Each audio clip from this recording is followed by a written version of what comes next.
Hunter Biden's former business partner and friend testified in a closed-door hearing on Capitol Hill yesterday that Hunter put his father, then Vice President Joe Biden, on the phone with business contacts more than 20 times in order to promote, quote, the brand. Devon testified that Hunter was considered a value add to the Burisma board explicitly because his father's position helped sell the brand. Now, Archer also claimed that back in 2015, Burisma executives and Hunter Biden placed a, quote, call to D.C. to try to convince the Obama administration to help orchestrate the firing of a Ukrainian prosecutor investigating Burisma. At the time, then Vice President Biden was heading U.S.-Ukraine policy for the administration. Now, some of our viewers might not know that later in 2019, Joe Biden allegedly bragged about how he helped get that prosecutor fired. Let's watch. I remember going over convincing our team, or others too, convincing us that we should be providing for loan guarantees. And I went over, I guess, the 12th, 13th time to Kyiv, and I was supposed to announce that there was another $1 billion loan guarantee. And I had gotten a commitment from Poroshenko and from Yatsenyuk that they would take action against the state prosecutor, and they didn't. So they said they were walking out to press conference. I said, no, I said, I'm not going to, or we're not going to give you the $1 billion. They said, you have no authority. You're not the president. The president said. I said, call him. I said, I'm telling you, you're not getting the $1 billion. I said, you're not getting the $1 billion. I'm going to be leaving here. And I think it was, 6 hours? I said, I'm leaving in 6 hours. If the prosecutor's not fired, you're not getting the money. Well, son of a got fired. And they put in place someone who was solid at the time. So Democrats have been yada-ing this story and these connections away for years now. If you go back and look at liberal explainers about what all of this controversy is about, they'll say very conclusory statements like, there's no evidence that that is why Joe Biden got the Ukrainian fire. There's no evidence that the firing was because they were investigating Burisma. It was because of these other reasons that Joe Biden is describing in the anecdote. And the media has been relying on credulity of the public and also this appeal to authority that's very similar to what we saw in COVID. All of these doctors signed on saying that this was a zoonotic origin. All of these doctors signed on to say X, Y, and Z was the right prescription for dealing with COVID. Appeal to authority, appeal to authority. And only now, I gotta say, give some credit to conservatives who have kept the public's feet to the fire on this, are cracks showing in the pat dismissals that have been coming from the liberal press now for years. And the story is looking more and more vulnerable every day. Yeah. Devon Archer saying that Joe Biden was on a phone call with Burisma people 20 times.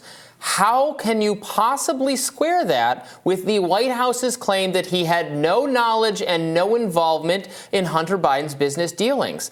It's impossible. Is he denying? Are they denying that these phone calls took place? I mean, you have to deny that these phone calls took place, because if Joe Biden was on these calls, then his administration's earlier claims are just obviously lies. There's no way to square those two realities. Yes, and to be clear, there has been a kind of goalpost shifting with respect to what Joe Biden has said about his level of involvement. It does feel like it sort of went from I know nothing about my son's business dealings to I was never part of my son's business dealings, to now it's the people who are now justifying in the wake of this closed door testimony, Joe Biden's interaction saying, well, he was there, but he wasn't involved. Right. He was just there to say hi. He didn't actually weigh in a substantive way on the business dealings. I have no knowledge of my son's business dealings, but I'm on a first-name basis with the Ukrainian official who can fire the prosecutor who is investigating the company that my son is involved in. But I have no knowledge. Like that, Robby. and it's incredible to watch some of the Democratic response. I don't know if we have the clip of Rep. Dan Goldman. Oh, yeah. I think we're coming to that next. Do we have that? We should play it if we have it. Yeah, it was. I saw this last night. On CNN or MSNBC, I can't remember. I think it was on Newsmax, actually. Was it on Newsmax, really? Let's play it. Doesn't that contradict the president's statement saying that he never talked to any of Hunter Biden's business associates? Clearly he talked, whether about the weather or whatever, but he said specifically that he's never talked to them. Doesn't this contradict them? I don't know what his comment is, and if we're going to... Well, I don't think that's what he said. He never said that he has never spoken to anyone. He said that he had nothing to do with Hunter Biden's business dealings. If he says hello to someone that he sees his son with, is he supposed to say, "Hi, son"? Oh, no, I'm not going to say hello to the other people at the table or the other people on the phone. It's kind of a preposterous premise. Literally, yes. Right. Literally, if someone is chasing, frankly, my mother does this to me all the time. Here, come talk to someone on the phone. And I'm like, no, I don't have the energy to talk to Aunt so-and-so right now. We're millennials. We're not going to talk to people on the phone. Exactly. Text me. You're saying that the then Vice President of the United States did not have it in his power because it would be ungracious to decline to get on a phone call where his son is obviously, because he's done it repeatedly, so he knows what his son is doing, obviously trying to use him to gain leverage in his business interactions. Yeah, I saw Dan Goldman was also on with Anderson Cooper last night. That's what I saw. And Anderson even was getting a little tired of the excuse making being done for President Biden. It's clear. I mean, you can't dismiss out of hand what this witness on the record publicly is saying. And we have we have other whistleblowers, we have other investigators. Like there's something there. You can't just wave it all away. And I've also seen some media coverage starting to do the Republicans pounce thing, where they say, where the real story is that conservatives are just making so much of this. Well, okay, be mad, I guess, but you're not. Are you still denying that there's anything there? You impeached. Not really. You literally impeached Donald Trump over this. Over this.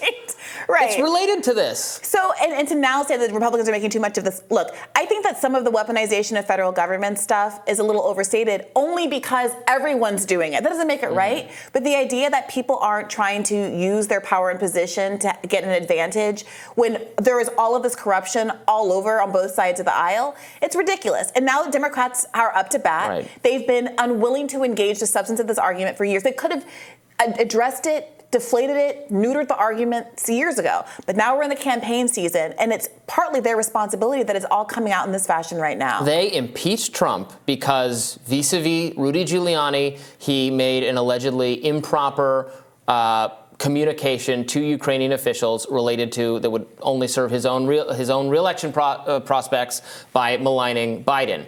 Now we have, again, you can't ignore it. We have some evidence to suggest that maybe, we don't know it conclusively, dispositively, but there's reason to think the actions that Joe Biden described glowingly, was proud of in that video clip we played earlier, could have been motivated by his own family's financial gain.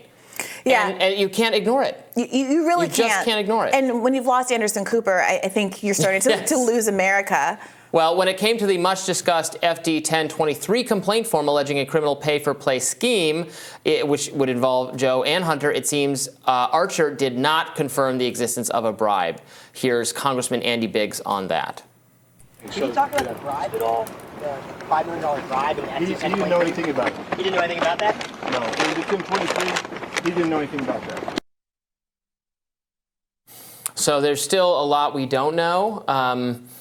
It would have been pretty wild to pardon, essentially, to effectively have Hunter plead guilty to just various crimes and then have there be no more looking, and you could never charge him with something again, which was basically the deal that was offered, that the judge said, wait, what? There's never been a deal like this in the history of Earth. No, you still, unrelated, much larger crimes should still be investigated and charged if need be.